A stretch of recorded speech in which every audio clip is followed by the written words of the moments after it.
Yes, sir. You know what I'm talking about. Welcome back to the channel. Welcome back to the channel. But today we coming with some light. We coming with a new reaction video. But today we not doing nothing music. Today we listening or we watching four true scary stories with footage by Mr. Nightmare. It's like I'm recording this at 12:30. It's 12:30 in the morning, and so I feel like watching a scary story when it's nighttime just bring the whole effect, make it feel a whole scarier. So yeah, we finna get into this, but if you guys are new, make sure to hit the like button, help sure to sub to the channel. We trying to grow, so make sure to like and sub and comment. You know what I'm talking about, and then share the video with everybody, with your friends, your mom's friends, your friends' friends. You know what I'm talking about, so we can just grow with this. So yeah, we finna get into this video. Just a short intro. Just wanna see, yeah, y'all doing good. Y'all doing good. I'm just been vibing. But yeah, let's just get into this. Let's go straight to it. Not trying to waste your time.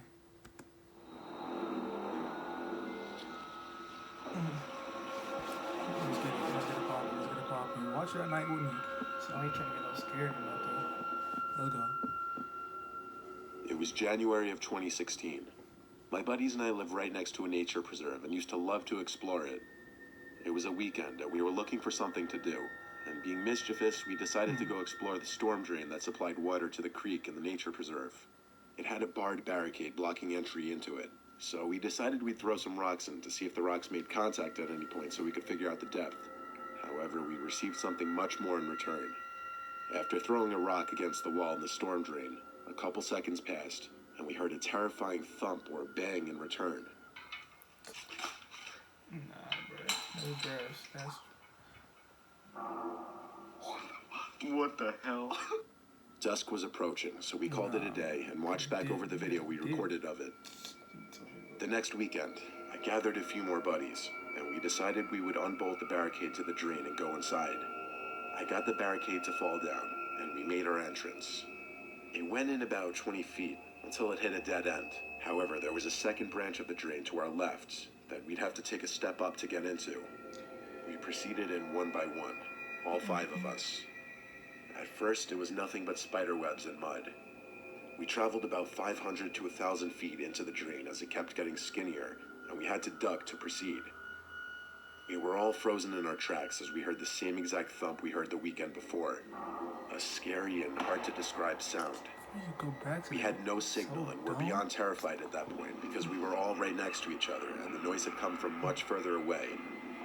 At this point, my friend decided to start recording in case anything else happened. We made it out of the drain safely without anything else happening. The scariest and most chilling part of this whole story was when I reviewed the video and saw a slight outline of a head at one of the turns of the drain. This couldn't possibly have been one of us because we had all been together. I took a screenshot of it and zoomed in as far as I could.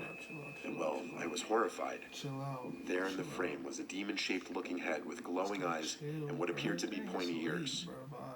To this day, we have never gone back into that nature preserve, let alone the storm drain. Not gonna lie, I don't know if I'm finishing this. This is getting kind of vibe. Oh, come on, bro.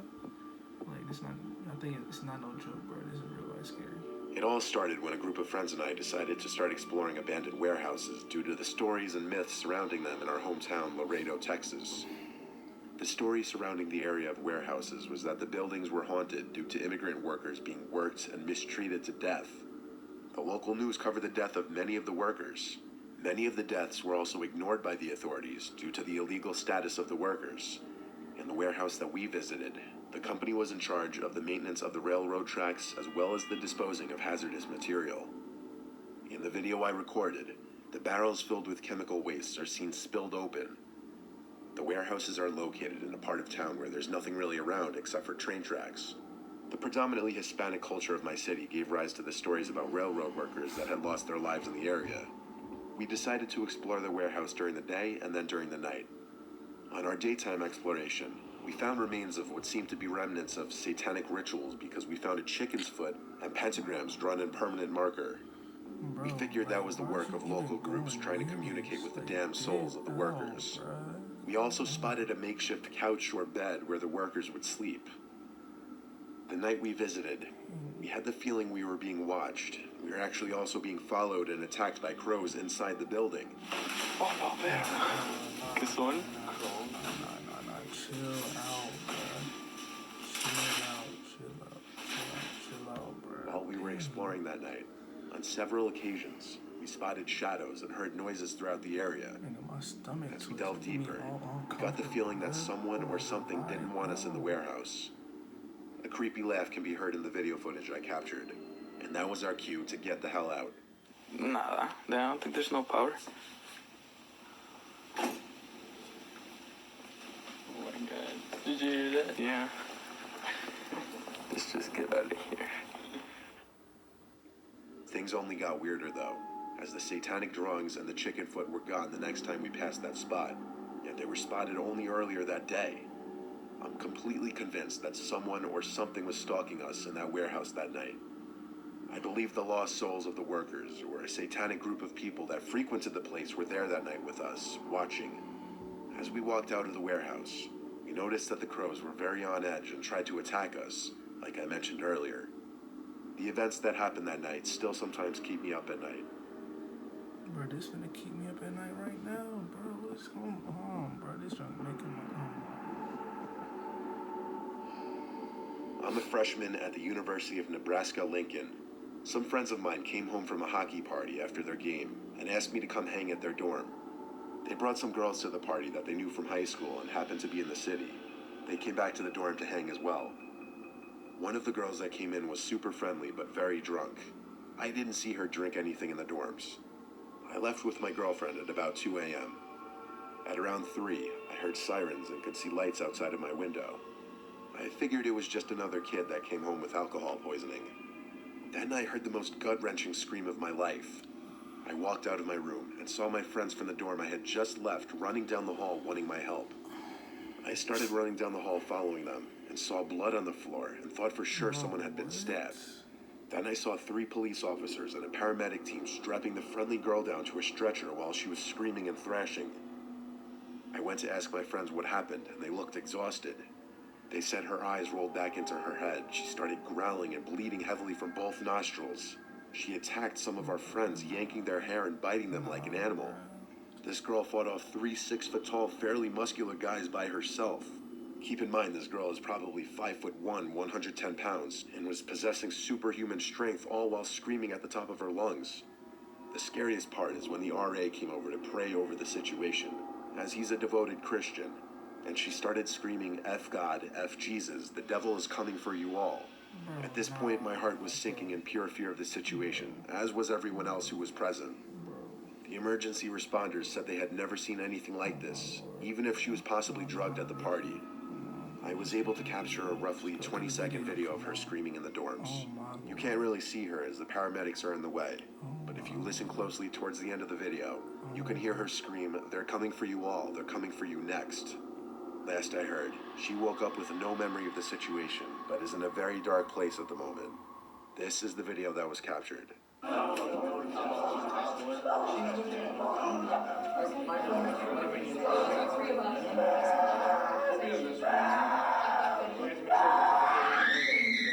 chill out. Chill.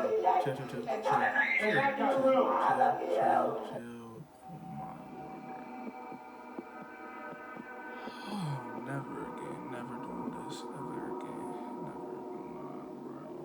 In my small town, there's not much to do, so my friends and I make the best of it. In the winter, we sometimes throw snowballs at cars. This was after we got done ice fishing one day. We went to my house and decided it would be fun to throw snowballs at cars for a while. Usually no one would get too angry as they were just snowballs, but one person got really mad at us. My friend Drake decided to throw a snowball at one more car and he told me to record. He hit right under the back passenger side. It sounded like a hard hit. We stayed there for a second, laughing, until he slowed down and eventually threw it in reverse. Yeah.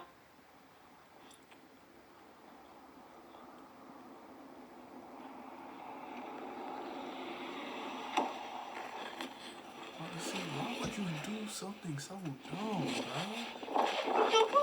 Why would you do something so dumb, bro? Like, come on. It's weird. Why would you think He's right there. Like, of course, you just drive and hit your car with snow. Of course, you think it's gonna happen, bro. Like, come on, you don't got no common sense. That's some dumb stuff, bro. We ran and hid behind a car in a different parking lot, and he pulled in about 5 feet from us, but he didn't see us. So we ran home, and that's when I stopped recording. When we got home, we took off our jackets and sat down to watch the video I just took, but we were interrupted by this sound.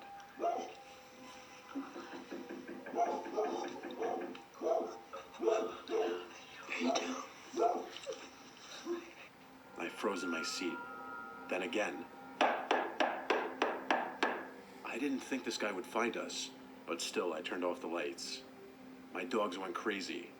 Drake and I are 14. We don't get scared that easily, but this was freaking us out. We hid in my bathroom in my room and turned off the light.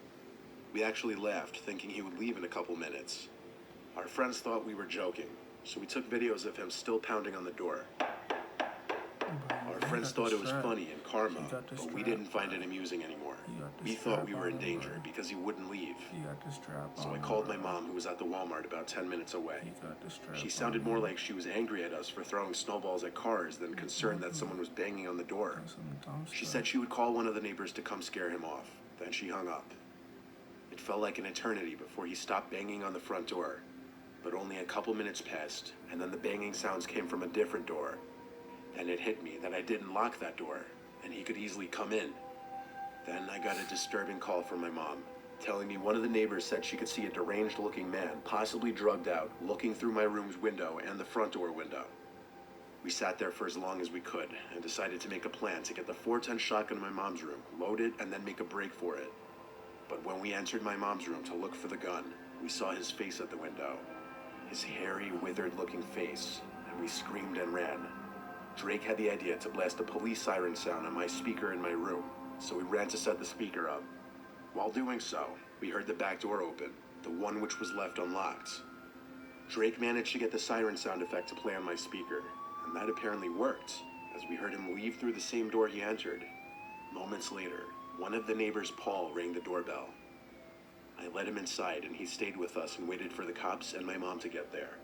We explained everything. The cops and my mom all said we shouldn't have been throwing snowballs at cars like that, obviously, and that we got lucky that they showed up when they did. My advice is to never mess with people like we did. You never know who you're dealing with.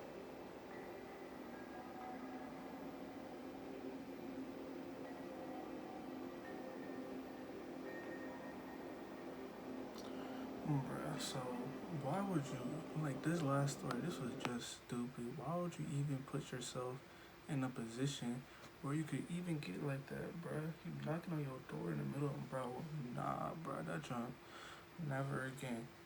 Never, not reacting to nothing like this ever again, I hope. Cause nah, that junk just got me sick to my stomach. I don't even know how I'm finna sleep tonight, bruh. Nah, that was too uncomfortable. But yeah, if y'all liked it, I made it this far, make sure to like, comment, and sub. Yeah, turn the post notifications so you won't miss a future video. Hopefully, bruh. Nah, bruh, this video, bruh, he's tripping. He tripping for real, bruh. But yeah, I'm gonna catch you on the next one. Y'all be easy though. Y'all stay safe.